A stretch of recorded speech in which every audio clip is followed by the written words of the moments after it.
My name's Art Ruffles, former special agent with the FBI, assigned to the New York office, the Gambino family squad, organized crime. And What years was that? I was on the Gambino squad 1980 to 1990. Okay. How did Dominic first come to your attention? Well, we had been looking for Dominic for quite a while. I would say up maybe close to 2 years, perhaps. That's how long. And we had some, we had interviewed people who knew him and so on. Do you know where he is? That type of thing. And then, out of very good police work by the New York Police Department, the detectives had spoken with a fellow who owned a restaurant in Brooklyn. Who was it? The restaurant when they came in and got Oh no, that was the Hickory Pit in Manhattan. Oh, it was On in Manhattan. Madison. See, I didn't know that. I was the only. The way my role came about was, at that time that this case, when Walter Mack started the investigation, he was organizing a task force of different agencies, including the New York Police Department. And he asked for 6 FBI agents. Unfortunately, our squad, which is about, say, 20 guys, had a wire on Angelo Ruggiero's house. Angelo Ruggiero was a soldier and in the Gambino family, and he was John Gotti's best friend. And we had a wire going in his house, a bug, and we had a couple of phones tapped. Well, that requires all the manpower on the squad, because you have to have guys monitoring the machines, the actual physical machines, and then you have to have surveillance going to physically observe who's coming in and who's leaving and the times, and we know what type of conversation is going to take place, whether we're going to record it or not be allowed to record it. It has to pertain to organized crime and criminal matters. Right. So I was helping out with the surveillance part of things. And one day my supervisor, Bruce Mao, said to me, "Hey Art, I'm going to assign you on a temporary basis over to Manhattan with the U.S. Attorney's Office, a guy named Walter Mack." I didn't even know Walter Mack.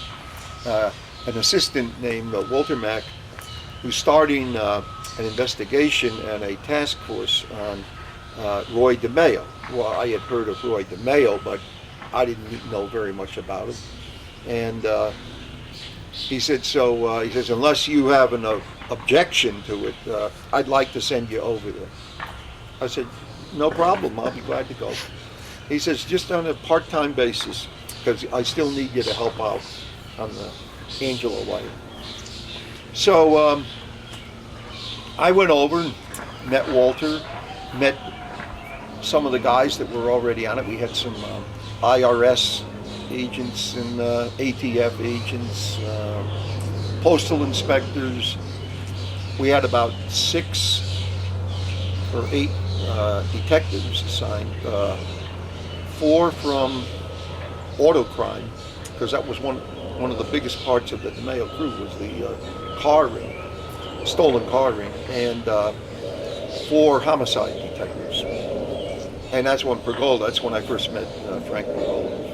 And we just started working, and Bruce was with me when I went over to meet him, Bruce Mao, my supervisor, and he said, "Look, we don't have 6 agents to assign, and I can't even assign Art full-time, but he's going to be like liaison with you, and he'll carry out whatever comes up that you need from the federal government, he'll try to do."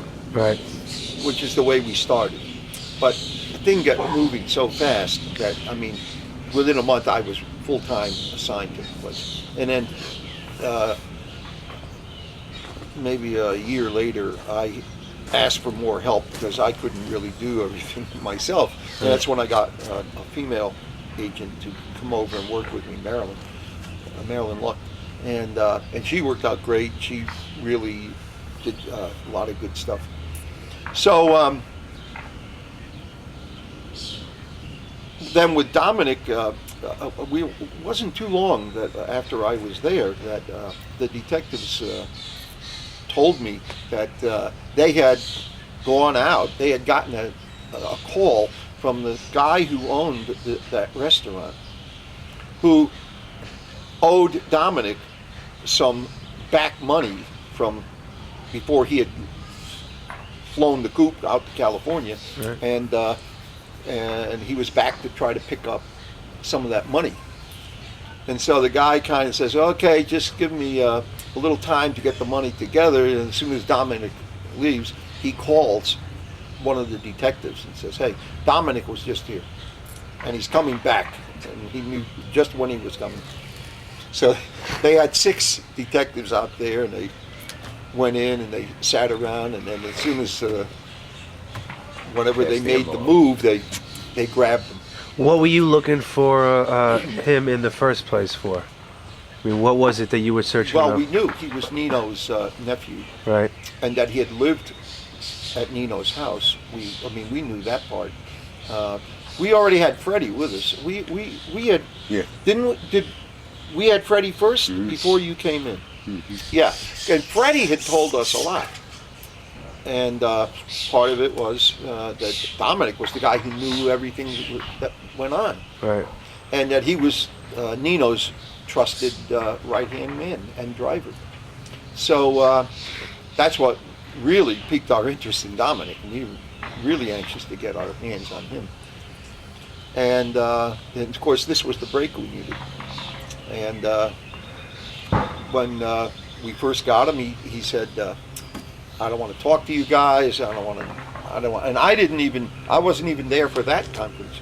And because I was still, I guess, doing part-time, I was still back. I met you that night up in the U.S. Attorney's Oh, office. I did come over for that? Yeah. Because I was over working on the surveillance on Ruggiero. But anyway, they called me then to come over.